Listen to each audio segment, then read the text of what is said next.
Alright, what's up, familia? Welcome inside the big week. Hope you guys are doing good. Keep in between the lines. Got your load secure.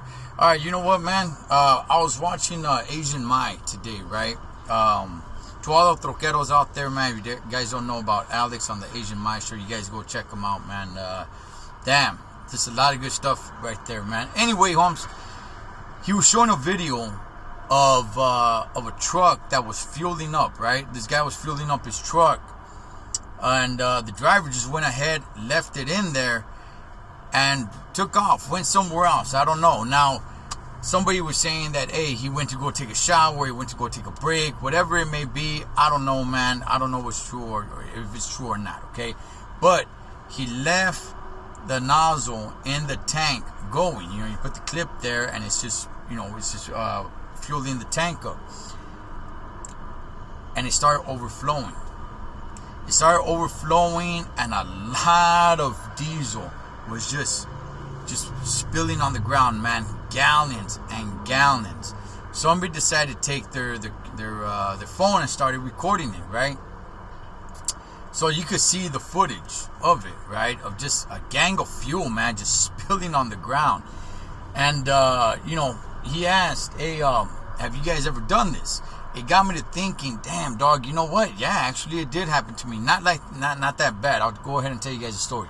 So, when I first started trucking, this was many years ago, right? I stopped. It wasn't at a truck. It wasn't a truck stop, but it was a truck fueling station. But it wasn't a truck stop where there's a lot of room where you could just hang out there and all that. No, it was just I think it probably only had about like 2 pumps, I think, man, maybe 3, and a little small, very small convenience store, right? But there was a regular gas station there too, so cars can go in there and put gas as well, right? There was only like 2 or 3 pumps at the very end for the big rigs. It was specifically for big rigs, and it was just a small convenience store. It wasn't a lot of room in there or anything like that, man. So anyway, so I used to own this 81 International Cab Over. For those that know, they know that was my first truck. That's how I first got into trucking, and I used to ride it pretty close to the vest, man. Serio, dog. I would say, you know, I only put as much diesel as I needed. That's the way I was rolling. Okay, that's not the way I would roll today, but that's the way I was rolling then. Just to kind of say like, hey, look, I knew where I was going the next day.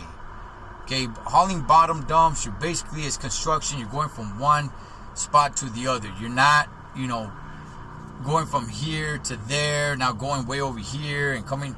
For the most part, man, all day long, you're going from point A to point B, back and forth, picking up another load, going back to the same spot, and just back and forth. And that's what you're doing for the most part.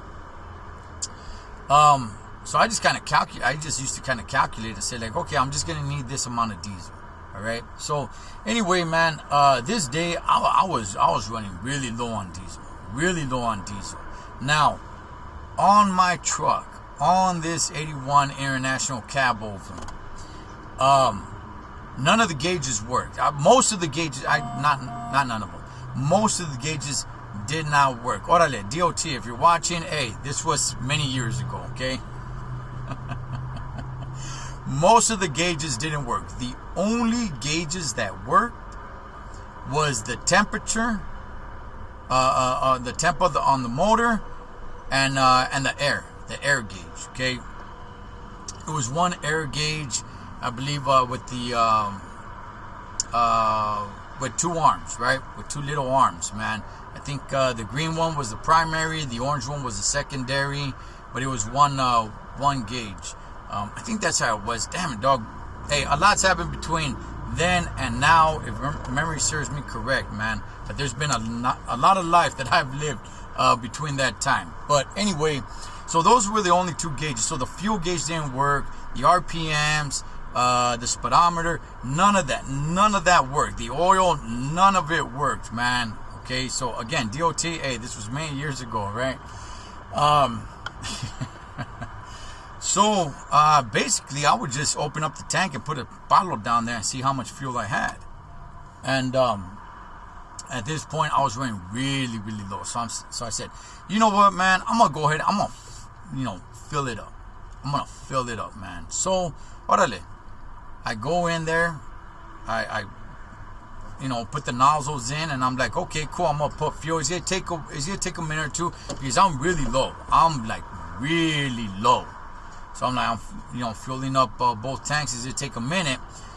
So it's got the clip right there, so you don't gotta hold on to it the entire time. And I'm like, hey, you know what? Let me go get myself a bear claw, man. A bear claw is basically just like a pastry, right? It's got almonds on it to make you think like you're eating healthy, but you're not, Holmes. You're not eating healthy. It's still bad for you. It's like eating a donut that's got the nuts on top of it. Make it seem like, orale, I'm eating a healthy donut. No, you're not, dog. You're still unhealthy. So, and until this day, I still like those bear claws, man. Damn, they're good. But, hey, you got to discipline yourself, man. So, hey, they're not healthy just because they throw almonds on top of them. It's still bad for you, man. So, discipline. So, I went in there, and for one reason or another, because I was thinking like, hey, I'm going to be quick, man. I'm just going to grab it, boom, and I'll come back out. For one reason or another, I don't remember why they didn't accept the feria. I think I only had a $50 bill. I remember having a $20 bill. But maybe it was a $50 bill. Whatever it was, they're like, hey, you know what? I can't break that. I can't break it. I'm only thinking 50 bolas, homie, because even though I remember it being $20, I find it hard that they couldn't break 20 bolas, but hey, either way, they're like, hey, can't break it, man, So I'm like, man, all right, fine, I'll use my card, okay? So back then, there was no chip on the card where you just insert it. There was no, hey, you just wave it on top, anything. You actually got to slide it. So, hey, he's sliding it, and he's like, man, it's not working. With all this going on, it has slipped my mind that I'm actually putting fuel. Okay, it slipped my mind. I'm like, all right. So, he starts putting it like in a plastic bag and swiping it. Finally, he got it to work. I'm already like, damn it, dog. Like, man. I'm already a little frustrated, right? So finally, he got it to work. Okay, I'm frustrated because I'm like, man, it costed like $1 something, and I'm using a card. Oh well, whatever, man. So finally, I get my damn bear claw. I bought something else too, so it was more than just $1 because I forgot what else I got. But I remember I wanted the damn bear claw. Damn stupid bear claws, man. Anyway, I go back outside, completely forgetting that the fuel is running. Okay, going out, and I look up. As I look up, I'm like, oh man, I left the fuel going. So I start speed walking. I see my truck. Okay, I see the truck, but I don't see any fuel falling down. And I'm thinking, orale, once the nozzle felt the liquid, it must have stopped. So all right, cool, So I start speed walking, and I'm like, nah, it's all good. Bam! Then I start seeing fuel coming down on both sides. I'm like, orale, dog. Bam! I'm gone, man. I'm rushing over there. I stop because it's a little bit of a distance. Okay. Again, it's a regular gas station as well, and so you got to pass the gas station. Obviously, the fuel for the trucks is at the very end. So damn, I start running, man. I take it off, and luckily there wasn't a lot of fuel that spilled. Especially, after seeing the video on Asian Mine, I was like, man, that was a lot of fuel that just spilled on the ground. In this case, no, I looked at the truck when I remembered, and there was no fuel spilling, and then I saw it spilling. That I rushed over there and stopped it. But ever since then, I never did that again. I never said, hey, let me go do this while I'm fueling up.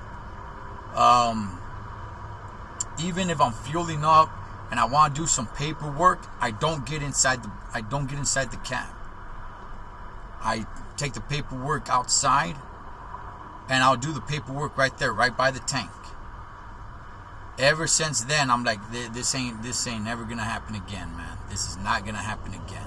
So, you know, that it just reminded me, just watching that, it reminded me of that, man, and how much I freaked out. I had to get, you know, the stuff too that absorbs it. It was like a bunch of sawdust that absorbed it. Again, it wasn't a lot of fuel, but it was an embarrassing moment, man. It was an embarrassing moment because everybody saw me run over there and saw the fuel, you know, spill to the ground, and I could just think like, man, the thing like, orale, man, look at this vato, man, look at this jackass, man. But ever since then, never again, man. If I'm gonna do anything else, if I'm gonna, you know, like I said, do paperwork or anything like that, and I'm fueling up, I'm right there on the tank doing the paperwork, all that stuff, man. Because, man, watching that video, there was a lot of fuel, a lot that was spilled on the ground. And here's the thing, man, I'll end it with this.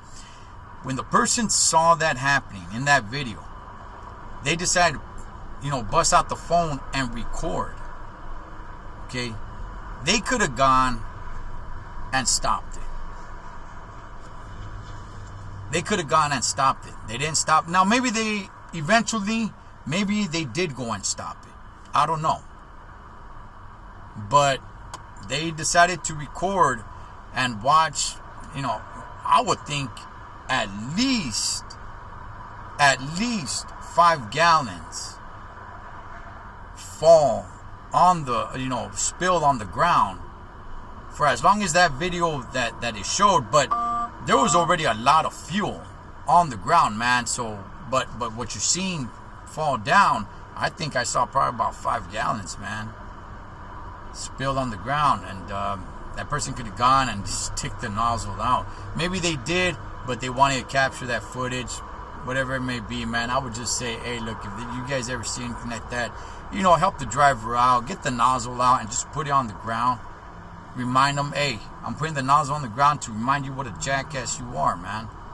You know, so, but it happens. But I made sure that for that never to happen to me again. As always, for me, live your life like you're on the road. Be aware of your surroundings and always keep a safe distance. Blood makes you live, but loyalty makes you family. Until next time, this is Ed, the Thecholotrucker. Over and out.